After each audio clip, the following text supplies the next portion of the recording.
Alright, Doctor Who. Simple concept.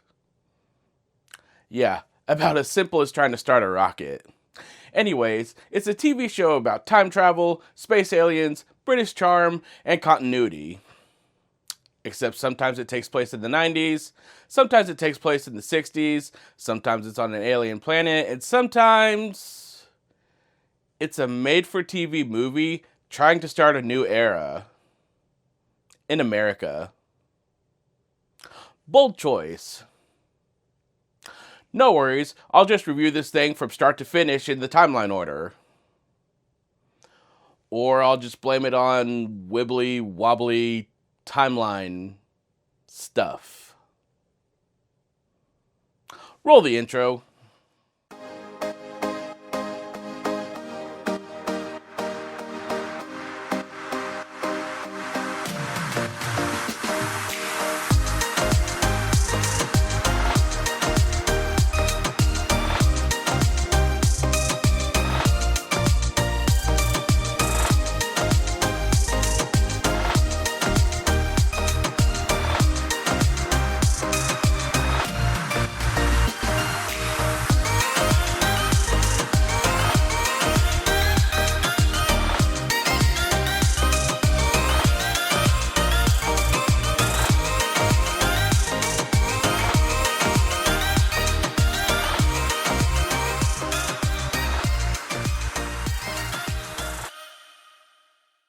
Hey everyone, welcome back to the Big Screen Leap, the show where we take stories from words, pencils, and scripts and see how they land as Hollywood hits. I'm your host, William Redman.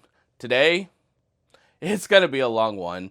Not just because I have a lot to say about this, but because it's one of the longest running sci-fi TV shows in history.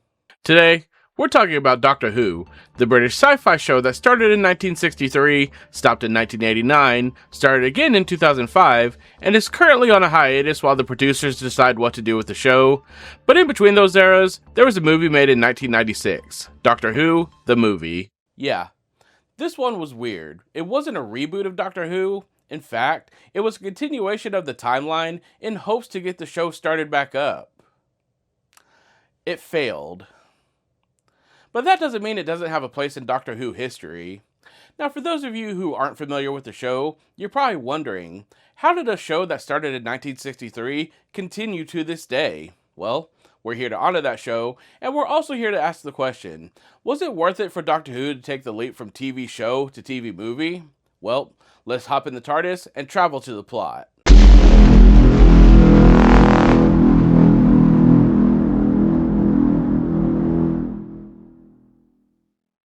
So yeah, like I said, there's a lot to cover with this one.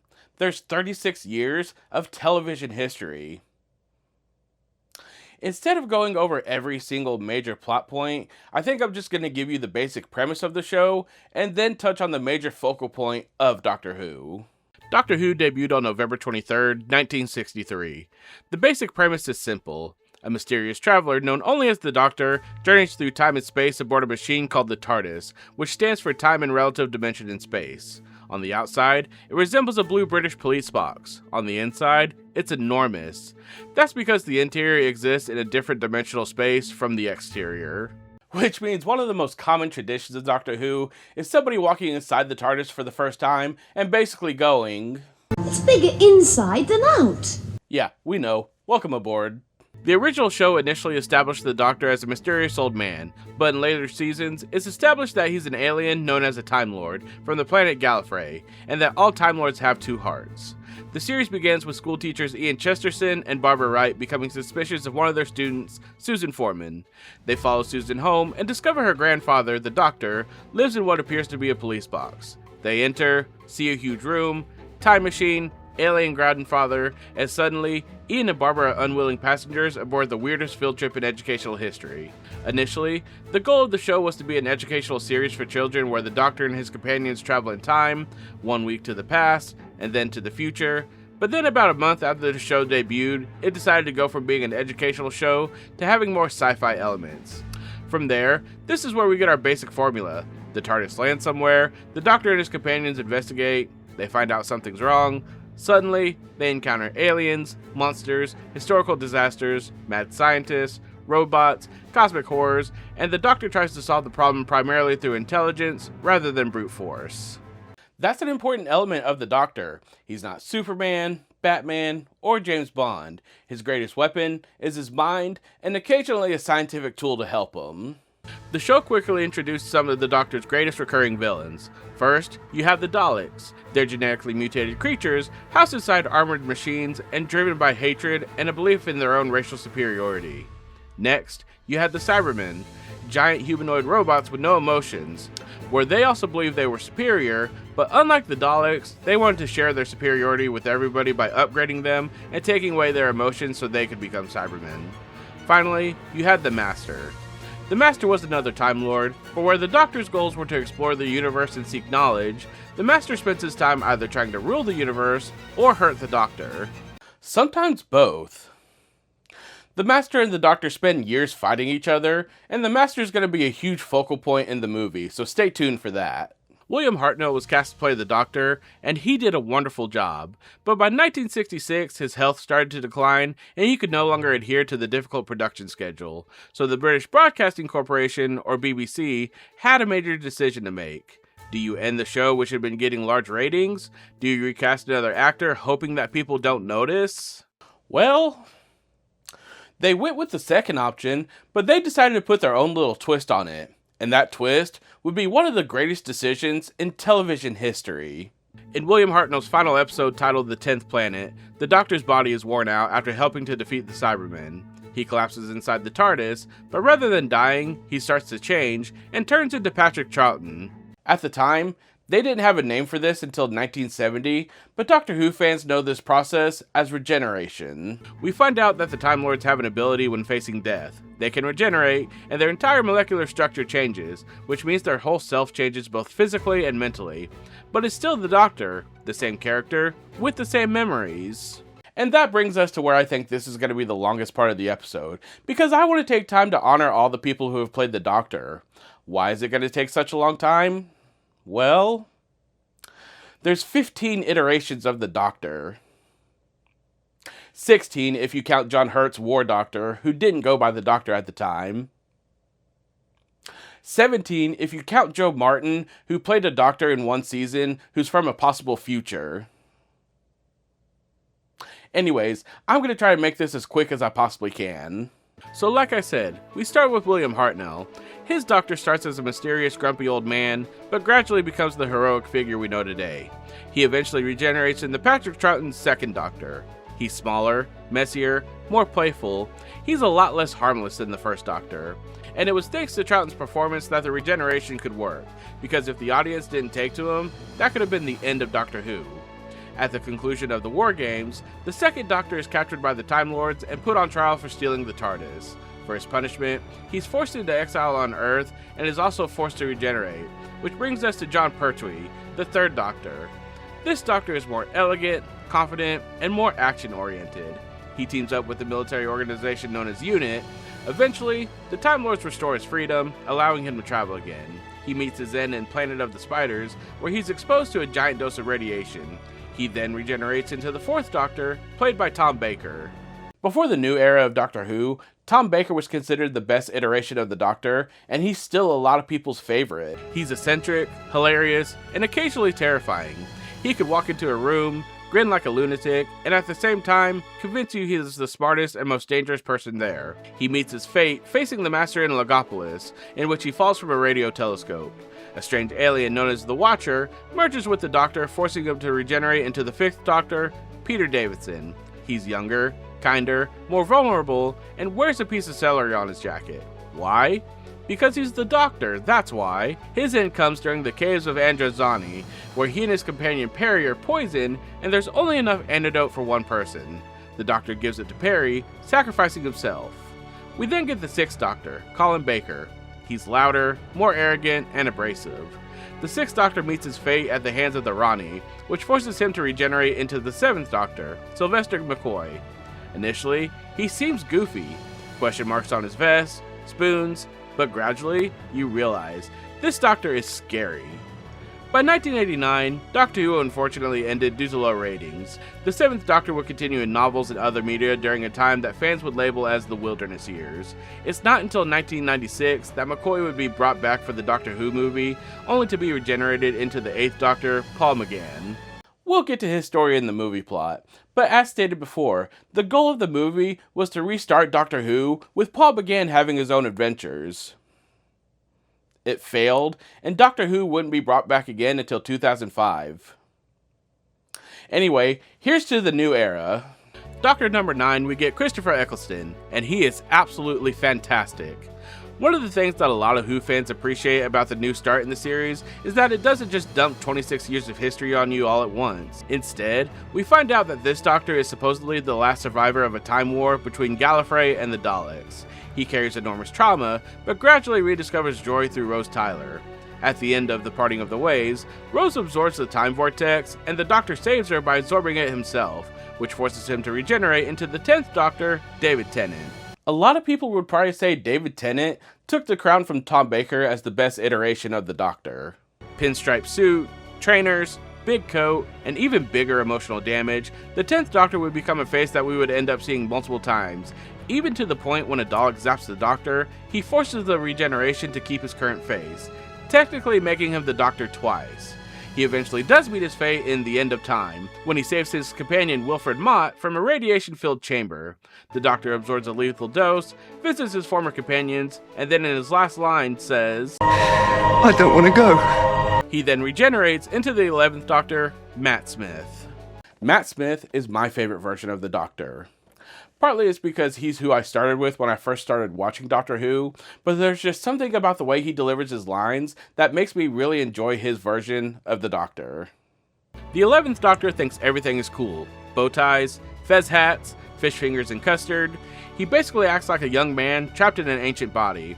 Which is technically true, as Smith is the youngest person to become the Doctor. After centuries of defending Trenzalore, the 11th Doctor believes he has reached the end of his regeneration cycle, but then his companion Clara appeals to the Time Lords in a crack, and they grant him a new regeneration cycle. And Matt Smith gets one final moment before regenerating into the 12th, played by Peter Capaldi. Or as I like to call him, Mega Eyebrows. And if you don't believe me, look at his Funko Pop. They made sure to put eyebrows on him. He comes in with sunglasses, wielding a guitar, and has zero patience for nonsense. Capaldi's Doctor spends most of his time asking what it means to be a good man. Eventually, during the Doctor Falls, he's mortally wounded fighting Cybermen, and at first, he doesn't want to turn. Then, by Twice Upon a Time, he accepts that the universe still needs the Doctor, and after a final speech, he regenerates into number 13, Jodie Whittaker, who becomes the first woman to play the Doctor. She's energetic, optimistic, socially awkward, and very fond of calling her companions her fam. Her final battle with the Master leaves her mortally wounded by a blast of energy. She watches one last sunrise, and then regenerates into number 14. David Tennant. What? Yeah, I don't know. By this point, the BBC and Disney had made an agreement to show Doctor Who on Disney+, and they decided to bring Tennant back. I'm not mad about it. It's just kind of a weird decision. The 14th Doctor eventually discovers that his face returned because he hasn't properly dealt with everything that's happened to him. He meets his fate against an alien called the Game Master, but instead, the Doctor does something never seen before. He bigenerates, which means he splits into two versions of the Doctor, one played by Tennant, and the other, our number 15, played by Nshuti Gatwa, who became the first African American to be cast as the Doctor in the main timeline. He's confident, emotional, energetic, and stylish, and far more comfortable expressing exactly what he's feeling. His run ends when the Doctor chooses to regenerate into Billie Piper, which is kind of a big deal for Doctor Who fans, as she was cast as the first companion when the show first started back up in 2005. But at this point, Doctor Who has been put on a hiatus while the producers try to figure out what they want to do with the show. So that's a lot of history for a television show where the producers asked, what if Hartnell couldn't go anymore? But between the old era from Hartnell to McCoy, the new era from Eccleston to Piper, in between, there was a movie made in America trying to bring the show back. This should be interesting. The movie immediately establishes this isn't a reboot. This is the same Doctor Who, and they do that by bringing back Sylvester McCoy. The Master has been executed by the Daleks, and the Seventh Doctor, once again played by Sylvester McCoy, is transporting his remains back to Gallifrey. And if you're completely new to this in 1996 and didn't watch any of the show, good luck. Daleks, Gallifrey, the Master, regenerations. Heck, even the Doctor, they don't take any time to explain anything from the show. Which is probably why it didn't do so well in America. We then find out the Master's remains aren't as dead as advertised. A strange serpentine creature escapes the container holding him and sabotages the TARDIS. The ship makes an emergency landing in San Francisco on December 30th, 1999. The Doctor steps outside and immediately walks into a gang shootout and gets shot. A young man named Chang Li gets the Doctor to a hospital, and this is where things get worse. Doctors try to operate on him, but they discover that he has two hearts. Cardiologist Dr. Grace Holloway is brought in. At first, she assumes the x-rays are faulty, but then the Doctor wakes up and tries to warn them that he's not human, but they don't listen. They operate, but unfortunately, he dies during the operation, and unlike most regenerations, nothing happens immediately, and his body gets taken to a morgue. Meanwhile, the Master's slimy snake creature finds an ambulance driver named Bruce and possesses him, and thus, Eric Roberts becomes the Master. And Eric Roberts' Master is not subtle. He's not just chewing the scenery, he's swallowing the whole set. Meanwhile, back at the morgue, the Doctor finally regenerates, with lightning and the Frankenstein movie playing nearby. Suddenly, Paul McGann bursts out. The 8th Doctor arrives. Unfortunately, he has amnesia and can't remember who he is, so he wanders around the hospital, eventually finding Grace. And at first, Grace is freaked out. Understandably, a man she watched die is now alive, younger, and has a different face and is following her. Eventually, the Doctor is able to convince Grace that he's the same person, and almost at once, his memories return as well. He then kisses Grace. At the time, this became controversial, because back then, the Doctor wasn't really a traditional romantic lead. The movie looked at that and said, nah, we're changing that. Chang Li has entered the TARDIS, and the Master manipulates Li into helping him by telling him that the Doctor is the true enemy, and that he stole the Master's body and his regenerations. Li helps him by opening the Eye of Harmony inside the TARDIS. And here is where we reach a line that Doctor Who fans have been arguing about for decades. The Master looks into the eye and discovers that the Doctor is half human. Okay.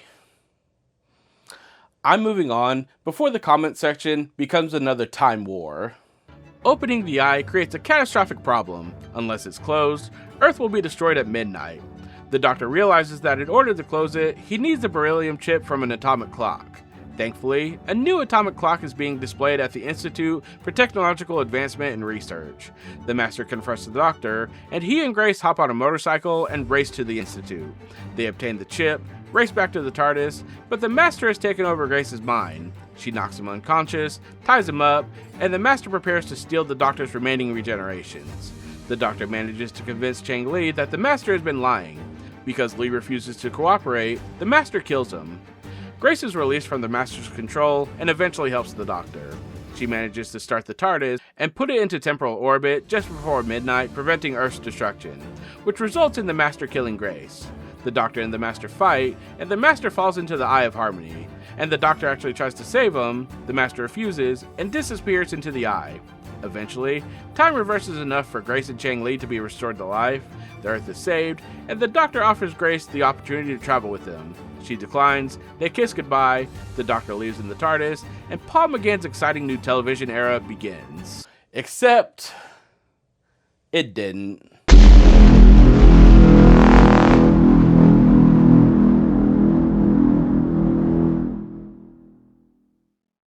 To understand why the movie exists, we have to understand how remarkable Doctor Who's survival ability already was.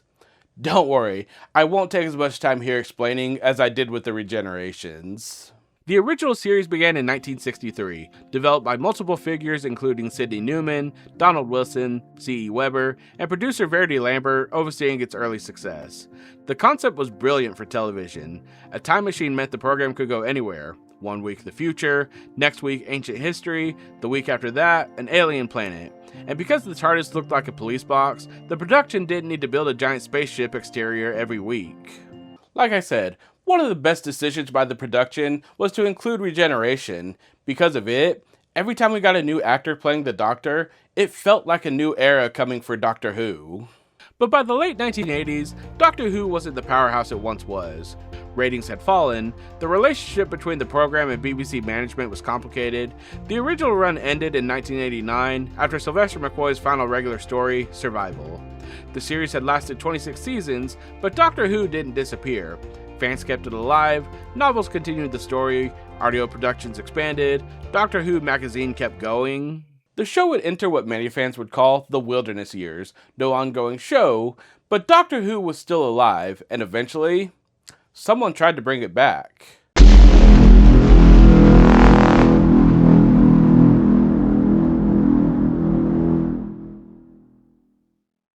Philip Segal eventually comes in as the producer for the movie, and he had spent years trying to bring Doctor Who back for American television.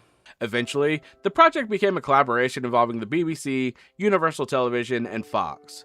The plan was to essentially create a television movie that could serve as a pilot. If successful, Paul McGann could go on in his own series of adventures. This created a fascinating problem. How do you bring Doctor Who to Americans without alienating British fans? Well, they tried to do both. And in doing that, you can definitely see the struggle during this movie. Probably the smartest move was to not completely reboot the Doctor. Instead, they brought back Sylvester McCoy so that he could regenerate into McGann's eighth. That gives the movie genuine legitimacy as a continuing of the original series. In my opinion, Paul McGann was a great choice for the Doctor here. He has energy, charm, he's eccentric, he definitely feels like the Doctor. The movie was written by Matthew Jacobs and directed by Jeffrey Sachs. Visually, the movie is a huge change from the classic Doctor Who. The TARDIS interior is much larger, gothic, dark, almost cathedral-like. Honestly, other than McGann, the TARDIS might be my favorite part of the movie. Other parts of the film definitely feels like somebody took classic Doctor Who and ran it through the mid-90s American television machine. Unfortunately, there was one enormous problem. The American audience didn't show up in sufficient numbers. The movie drew roughly 5.6 million viewers in the US, while their UK broadcast performed much better at approximately 9.1 million viewers. The weaker American performance meant the hoped-for series didn't happen. It's actually kind of sad. McCann becomes the Doctor, but then loses his chance at a TV run. It's as if somebody gave him the keys to the TARDIS, but then changed the locks. Fortunately, this wasn't the end for the eighth Doctor. McGann continued through audio adventures and other media, and eventually returned on screen in 2013's The Night of the Doctor. And while the movie didn't succeed in bringing the show back, it didn't completely kill Doctor Who. It came back in 2005, and you can definitely see that they took some parts from the movie and put it into the show. Except the half-human part. They haven't brought that up since.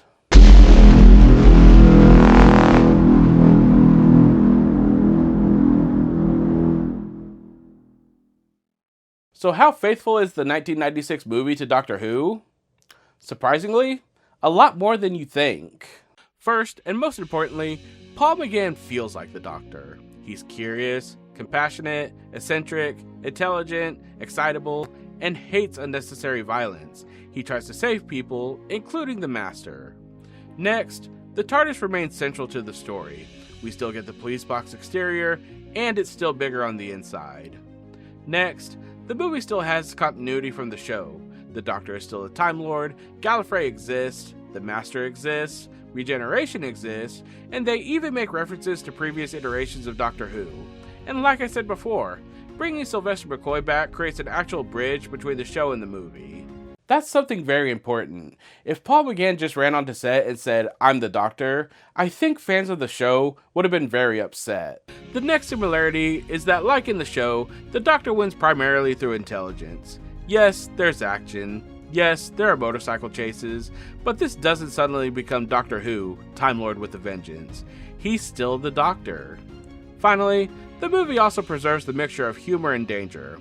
One minute the Doctor is facing planetary destruction, the next, he's stealing someone's shoes. So overall, the movie takes a lot of what made the show special in the first place, but then it begs the question, why did it bomb so hard? Is it because Americans didn't truly understand how Doctor Who works, or is it because the production tried to make the Doctor too American?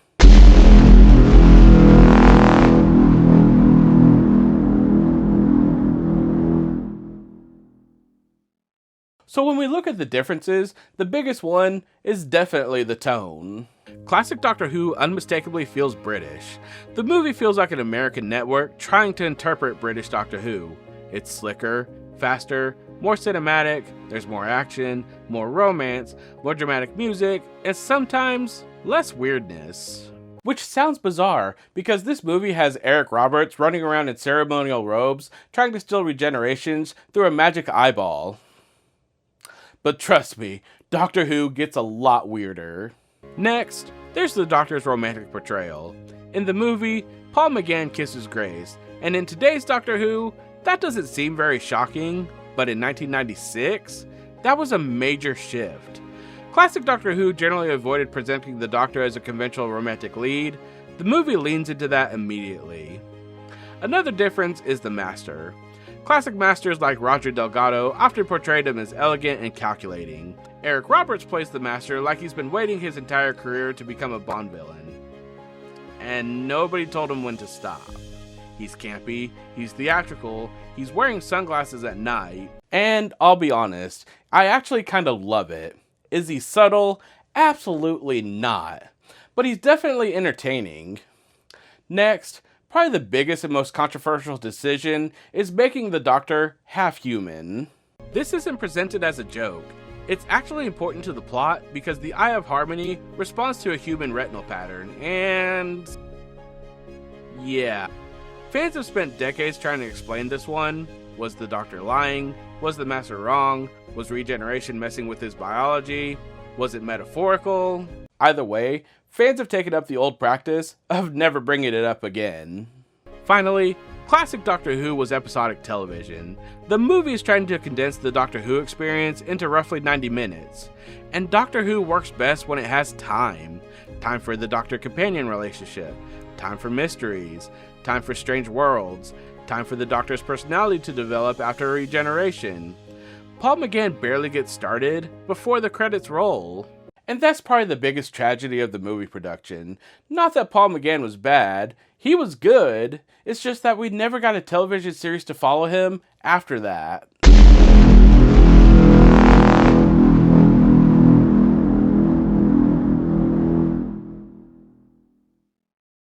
So, the question we always ask, was the leap worth it? This one is complicated, because as a movie, Doctor Who the movie is flawed. Very flawed. The plot is overloaded, the mythology is confusing, especially if you weren't already familiar with the show. The half-human revelation is bizarre, the Master is incredibly over the top, Grace's relationship with the Doctor moves at warp speed, and the movie is caught between two audiences. It wants longtime fans to recognize everything, but it also wants newcomers to understand everything. And in trying to satisfy both groups, sometimes it satisfies neither. But here's the thing. While the movie failed to bring the show back to life, I can't call this a failure. The TARDIS works. Sylvester McCoy's regeneration works. Paul McGann definitely works as the Doctor. There are moments where this absolutely feels like Doctor Who, and historically, this movie matters. It connects classic Doctor Who to what comes later.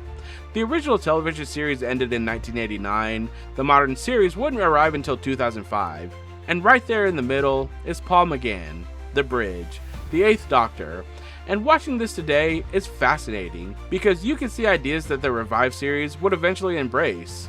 A more cinematic Doctor Who, a more emotionally expressive Doctor, romantic elements, bigger action, a grander TARDIS.